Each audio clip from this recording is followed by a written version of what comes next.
Hello नमस्कार प्यारे बच्चों।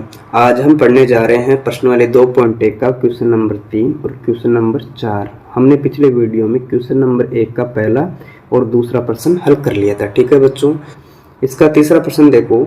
इसमें है 5x प्लस के 9 इसके बराबर 5 प्लस 3x। इसी का चौथा प्रश्न है 4z प्लस के 3 बराबर 6। आगे चिन्ह प्लस का है 2z है। इसमें आपको देखना क्या है कि अंग्रेजी का कौन सा अक्षर आ रहा है, पहले आपको इतना ही नोट डाउन करना है। तो हमने देखा इसमें अक्ष है, इसमें भी अक्ष है, तो हमें किसका मान निकालना है बच्चों इस प्रश्न में? इसमें हमें अक्ष का मान ज्ञात करना है। ठीक है, इसी प्रकार इसमें देखना है इसमें अंग्रेजी का एक कौन सा अक्षर आ रहा है। ठीक है, तो हमने देखा इसमें जेड है, तो किसका मान निकालना, हमें जेड का मान ज्ञात करना है। इस प्रश्न को हल करते हैं। इसमें देखो बच्चों, आपके सामने दो पक्ष है, एक तो लेफ्ट हैंड साइड यानी वाम पक्ष, दूसरा है राइट हैंड साइड यानी दायां पक्ष। इसका मान इसके बराबर है, क्यों? इसमें बीच में बराबर का चिन्ह है।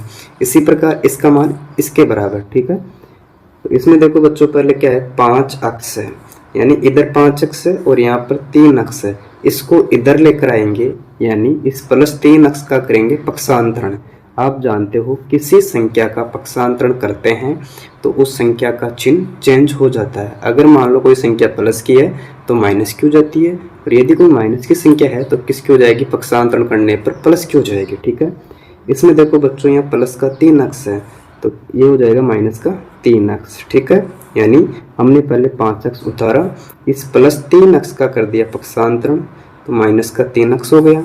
आगे चिन्ह बराबर का है, यहाँ दे रखा है 5। ठीक है बच्चों, अब यहाँ देखो, यहाँ प्लस का 9 है, इसका भी तो करेंगे पक्षांतरण। इधर प्लस का तो किसको हो जाएगा? ये माइनस का 9।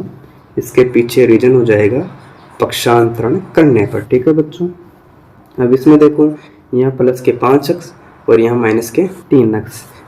तो इसमें देखो बड़ी संख्या कौन सी है? इसमें प्लस के 5 बड़ी है, माइनस के 3 छोटी है। तो 5 में से 3 गए तो हमें प्राप्त हो जाएगा 2x। इसके बराबर देखो, यहाँ प्लस का 5 है, यहाँ माइनस का 9 है। तो हमने देखा इसमें बड़ी संख्या माइनस की है, इस माइनस के 9 में से प्लस के 5 घटाएंगे तो माइनस का 4 प्राप्त हो जाएगा। ठीक है, फिर करेंगे x बराबर माइनस का 4। अब देखो यहाँ पर 2 इंटू में है, इसको इधर लेकर आ जाओ तो बटे में हो जाएगा। ठीक है, फिर x बराबर माइनस का 4 बटा 2, इस 2 का भाग 4 में दिया तो 2 आएगा, और यहाँ चिन्ह माइनस का है। इस प्रकार हमें x का मान प्राप्त हो गया माइनस का 2। ठीक है बच्चों, अब इसी प्रकार प्रश्न नंबर 4 को हल करते हैं। इसमें लिखेंगे पहले जेड वाली संख्या, यानी प्लस के 4z है, अब इसके बराबर में दे रखा है 2z। इसका करेंगे पक्षांतरण, इधर प्लस के हैं तो किसकी हो जाएगी? पक्षांतरण करने पर माइनस के 2z। आगे चिन्ह बराबर का है, इसके बराबर कितना दे रखा है बच्चों? 6 है, और यहाँ प्लस का 3 है तो किसका हो जाएगा? पक्षांतरण करने पर माइनस का 3। आप यहाँ पर लिख सकते हैं पक्षांतरण करने पर। आप जानते हो किसी संख्या का चिन्ह चेंज होना पक्षांतरण कहलाता है। ठीक है, अब देखो बच्चों, यहाँ पर प्लस के 4z है और यहाँ माइनस के 2z है।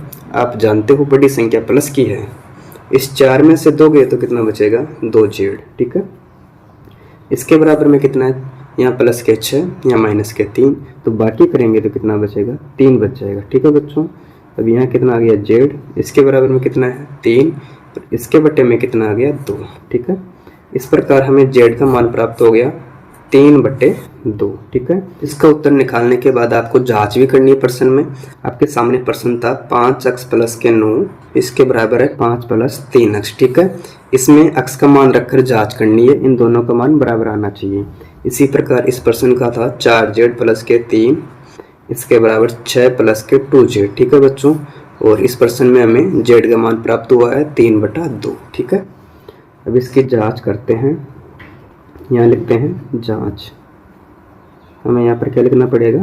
जांच। ठीक है, अब इसमें देखो बच्चों, अक्ष का मान हमें कितना प्राप्त हुआ? माइनस का 2। ठीक है, यानी जहाँ पर अक्ष है वहाँ पर क्या रखना है आपको? माइनस का 2 रखना है। जैसे यहाँ 5 है, फिर अक्ष का मान कितना आया? माइनस का 2। आगे चिन्ह प्लस का है, उतारेंगे 9, फिर बराबर में 5 है, आगे चिन्ह प्लस का, यहाँ 3 के 3। अब देखो बच्चों, अक्ष का मान कितना है? माइनस का 2 है, तो हमने फिट कर दिया। इस मान को फिट करने के बाद में इनको हल करते हैं। इस ब्रैकेट का मतलब गुणा करना है, इसको इससे गुणा करेंगे, 5 दूना 10, और यहाँ चिन्ह माइनस का था। आगे चिन्ह प्लस का है, 9 उतारेंगे, ठीक है। फिर बराबर का साइन आएगा, यहाँ कितना है बच्चों 5 है। इस ब्रैकेट का अर्थ क्या हुआ, गुणा करना। इस 3 को 2 से गुणा किया, 3 दूना 6, और यहाँ पर प्लस है और यहाँ माइनस है, इन दोनों को गुणा कराते हैं यानी माइनस इंटू प्लस करते हैं तो हमें माइनस प्राप्त हो जाएगा, 3 दूना 6, ठीक है। अब इसमें देखो बड़ी संख्या माइनस के 10 है और छोटी संख्या प्लस के 9 है, तो कितना बचेगा, यहाँ बच गया माइनस का 1। इसके बराबर देखो यहाँ प्लस का 5 है, यहाँ माइनस का 6 है, तो बड़ी संख्या माइनस की है, इसमें से घटाए तो माइनस का 1 बच जाएगा। तो हमने देखा इन दोनों का मान बराबर आ गया, अतः हमारा आंसर ठीक था इसका, ठीक है। इसी प्रकार इस प्रश्न नंबर 4 की जांच करते हैं। अब देखो इसमें जेड का मान कितना आया था, 3/2। इस मान को फिट करना है इस प्रश्न में। इसका पहला पक्ष वाम पक्ष कह सकते हैं और इसे दाया पक्ष कह सकते हैं, ठीक है बच्चों। अब उतारेंगे यहाँ पर 4, फिर जेड का मान कितना हमारे पास में 3/2, तो मैंने यहाँ पर नोट डाउन कर दिया 3/2। आगे चिन्ह प्लस का है, उतारेंगे 3, फिर यहाँ कितना है 6, आगे चिन्ह प्लस का है, फिर 2। अब देखो जेड का मान कितना है 3/2, ठीक है। इसमें हमने क्या किया, जो प्रश्न था ना उसके अंदर जेड का मान फिट किया, ठीक है बच्चों। इस ब्रैकेट का मतलब होता है गुणा करना, इस ब्रैकेट का मतलब भी क्या होता है, गुणा करना। इस 2 का भाग 4 में जा रहा है क्या बच्चों, बिल्कुल जा रहा है, कितनी बार 2 बार।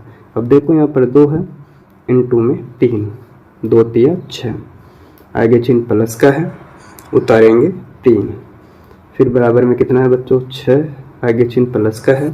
इस ब्रैकेट का मतलब क्या होता है, गुणा करना। इसको इससे गुणा कर लो या फिर इसको काट दो। इस 2 का भाग 2 में दिया, 1 बार, 1 को 3 से गुणा किया तो 3 आ गया, ठीक है। अब इन दोनों को जोड़ेंगे, हमें प्राप्त हो जाएगा 9, फिर इन दोनों को जोड़ेंगे तो हमें मान प्राप्त हो गया 9। तो हमने देखा इन दोनों का मान बराबर है, अतः हमारा जो आंसर आया था जेड का मान वो भी ठीक है। इस प्रकार हमने इस वीडियो के माध्यम से 2.1 का प्रश्न नंबर 3 और प्रश्न नंबर 4 को हल किया। अगर आपको वीडियो अच्छी लगी, वीडियो को लाइक करें, मित्रों के साथ शेयर करें, और चैनल पर पहली बार आए हों तो चैनल को सब्सक्राइब अवश्य करें। Thank you.